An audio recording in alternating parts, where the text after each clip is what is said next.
today I went to university for the first time. It's not, well, kind of the first time.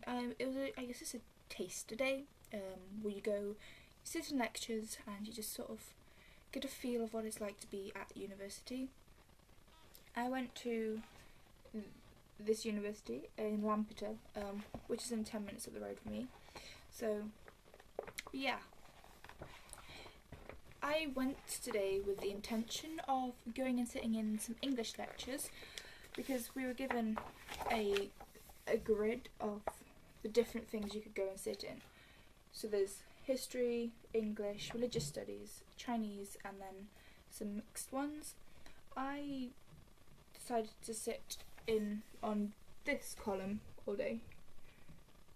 You might be able to read that. So I sat in Thinking Machines and Artificial Intelligence, Body Modification, Tattoos, Piercings and Art, and Ethics of Killing.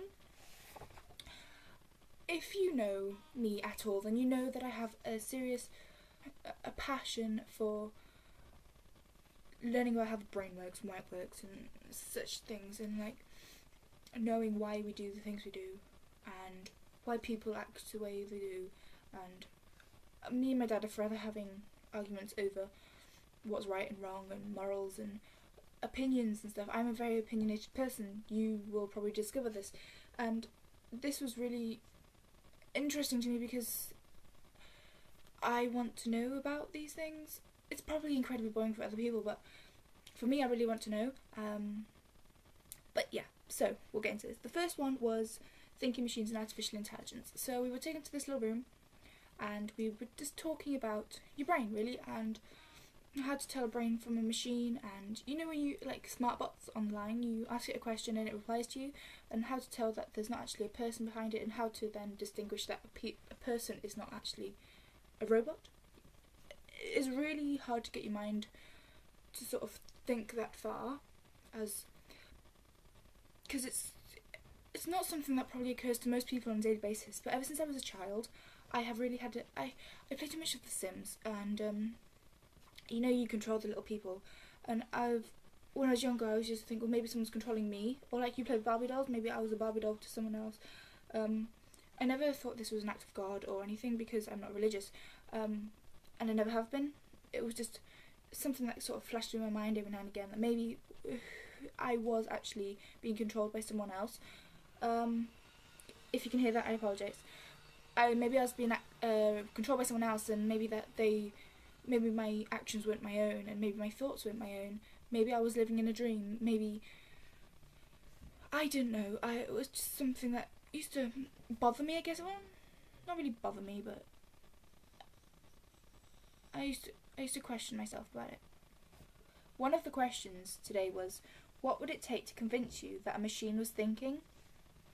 And now by this he meant that it was a machine, not a person. Like I said before, like if you were given a machine, how to then say it doesn't have a conscience, and it's hard to explain. He did it really well, actually. But what would it take you to believe that your laptop, for instance, actually was thinking like you think? It wasn't actually just what was programmed. It could then make its independent decisions. Think. So that was quite a hard one to get over. Like, I don't know.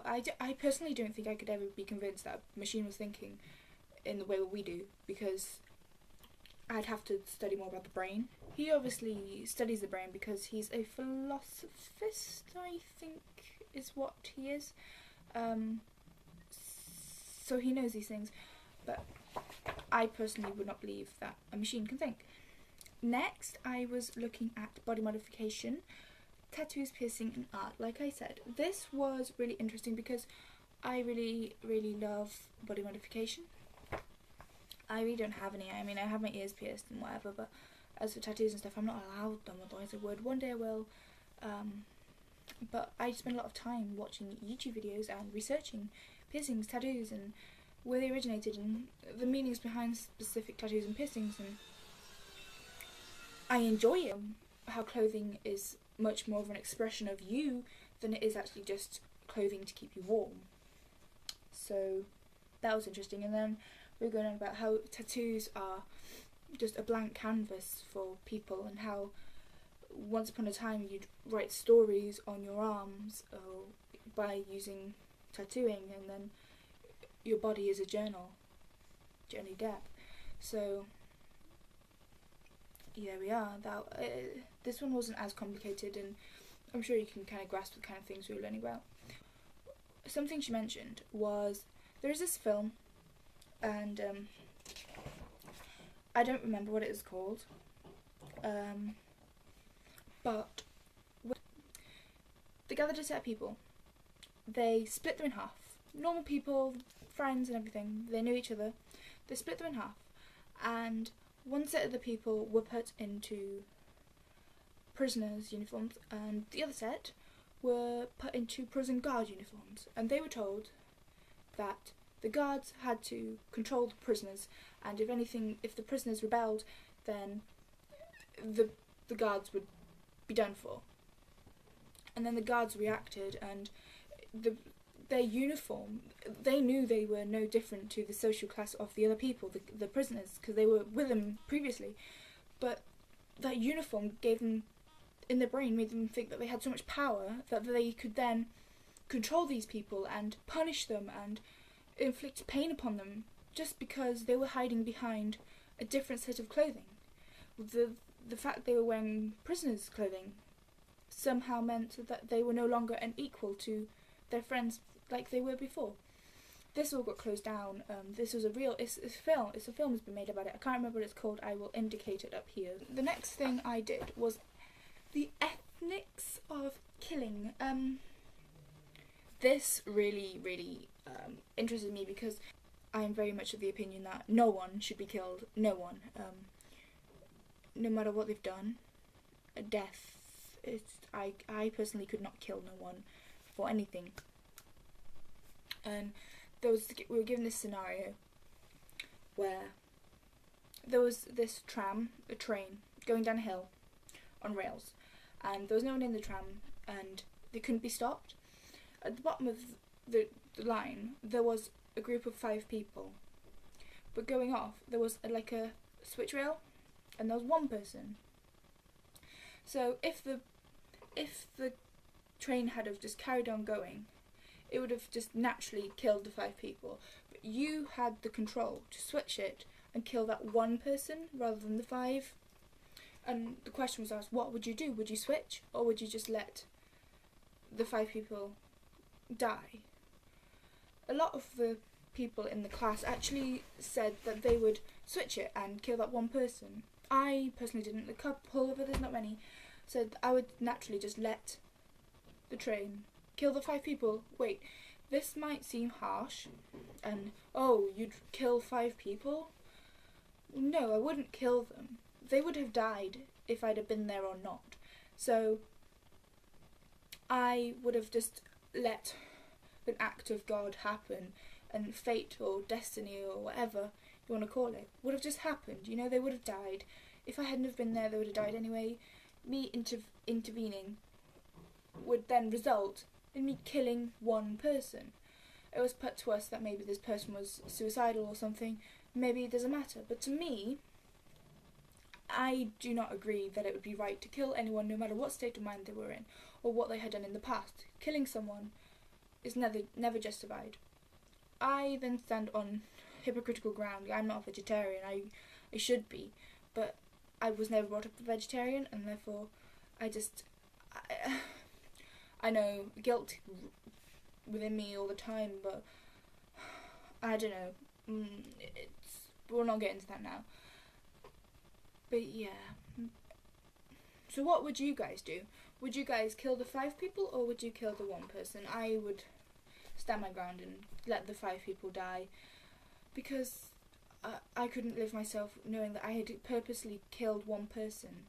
Okay, it'd be hard for me to live knowing that 5 people had died where I could have not, but it'd been harder for me to know that I killed someone, So that's just how it was. So that's what I learnt today. If you're still watching this, then well done. And at the end of the day, we just had this little gathering. by an American who teaches religious studies, apparently. He was just talking to us about how to get through A-levels and little things you can do. I don't really remember what they are. They'll either be annotated, hopefully, or I'll try and remember what they were and put them in the down bar. But just basically reward yourself for doing work, do something to make your body healthier, and to then rid your demons that tell you you're not good enough, and go through with it. That is a very hard one for me, because people who know me know that he said to tell your brain to shut up. I can't do that. My brain doesn't shut up. You will know that if you read my tweets. So that was my first day in university. I can't wait to go. Actually, I'm really looking forward to going to university now. I really don't want to go back to sixth form. It bores the crap out of me. It really does. I have no interest in the subjects I'm doing anymore, apparently. So I really don't want to be doing English and IT and French and media, but I enjoy the media. My intention in life is to go ahead with my media, get a degree in media, and then potentially pursue my dream in media, and then go and do some humanitarian work after with my fame. Woo! We shall see. Hopefully, you never know, YouTube will get me there. I will speak to you guys soon. I apologise for this being incredibly long, but I wanted to document what happened today. I will see you guys soon. Bye!